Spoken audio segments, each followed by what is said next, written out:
Happy Monday, friends.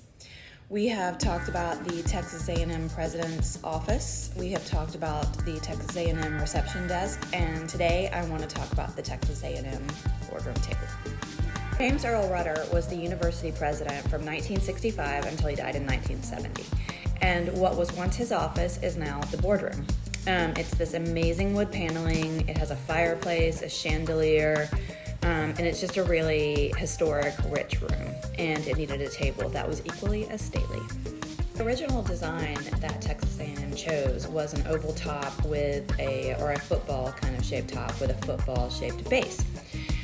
Ultimately, they decided to go with a rectangle top in order to seat more people and take advantage of the space in the room a little bit more.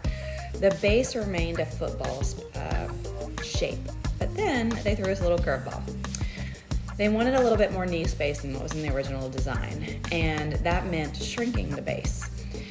In order to make sure that the base was actually stable enough so that the table didn't tip over in both directions, we had to do a couple of things. The first thing we did was math.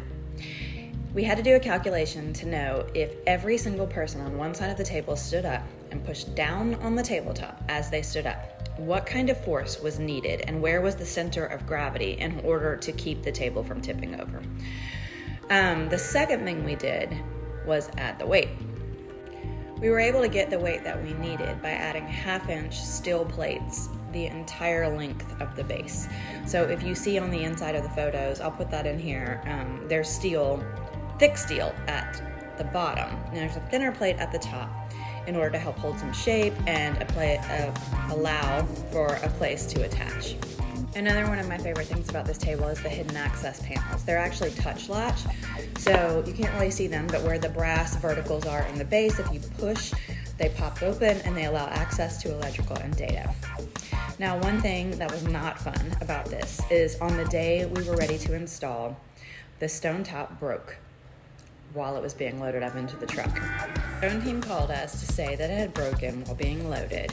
We called the client, called the install off, and it took us about a week, but about 5 to 7 days later, we were back there installing a new top, and everything turned out great. Sometimes things happen in fabrication and design and loading, whether you're a custom fabricator or a mass manufacturer, and anybody who says otherwise is not telling you the truth. But we're all professionals, and with a little bit of patience and flexibility, we can figure out a solution, and in this case, the table turned out absolutely stunning. The new slabs were just as beautiful as the originals, and everybody went home happy.